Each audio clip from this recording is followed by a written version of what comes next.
vaccine passports were voted in a rigged vote. So a Conservative member for the Welsh Assembly could not get in because he was using Zoom, because the idiot was at the Tory conference in Manchester trying to vote remotely. But in Wales, the COVID passes for nightclubs have demonstrably failed. Wales has failed. We saw the COVID passports in Wales brought in, and all it has done is cost the hospitality industry more money. The Welsh government are now closing nightclubs and introducing more curfews and crippling the industry once again. So it is clear that vaccine passports are not helping the hospitality industry. We saw the exact same situation in Scotland. The Scottish government did a complete U-turn on vaccine passports. The Scottish Greens campaigned against vaccine passports. Then they went into coalition with Sturgeon and the SNP, and they did a complete 180 and said, oh, the science has changed, we've changed our minds about the vaccine passport, and they supported bringing them in. Now in Scotland, it was all done using an app that went wrong on the day it launched, causing complete chaos across the country. We saw the queues outside nightclubs getting longer and taking longer. Because when young people see all these problems caused by the COVID passports, they don't go to the club, they go to the pub and probably spread coronavirus there. Now in England, vaccine passports are finally making their way to England, even though they were brought in Wales, in Scotland, in Ireland, across Europe, and there were still a rise in COVID cases in those countries. But in England, there is another problem in the road. There is a fly in the ointment, and that is our more diverse communities. There was a problem with vaccine hesitancy among British Asian people. Then they saw what happened in India with the Indian variant, and they started getting the vaccine.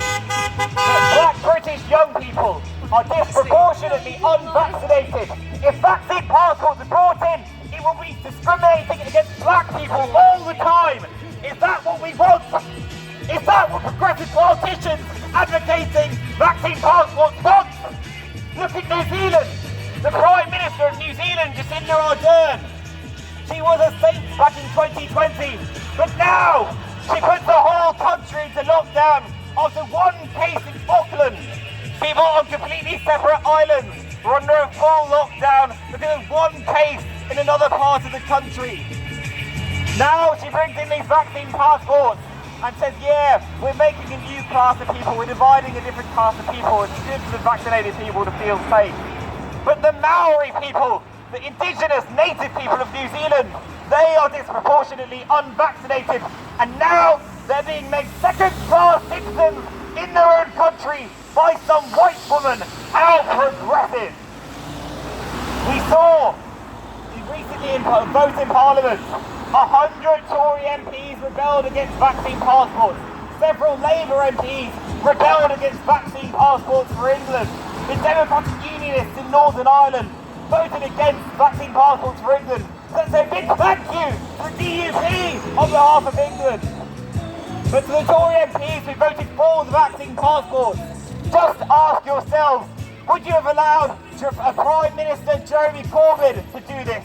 Would you have allowed a Prime Minister, Jeremy Corbyn, to say, show me your papers? Would you have allowed a Prime Minister, Jeremy Corbyn, to forcefully vaccinate you? All of the Tory MPs who voted for these vaccine passports, who voted for more government interference in our lives and the end of patient confidentiality, they shall feel the brunt and feel the resentment of the next election in their seats. Look at what happened in North Shropshire. The Tory MP was corrupt. And the Lib Dems, who were against vaccine passports, won that by-election. Things can and will change, and we can keep going and stop these disastrous, divisive, discriminatory, and unnecessary, ineffective vaccine passports from taking hold of England. Thank you, everyone. Thank you.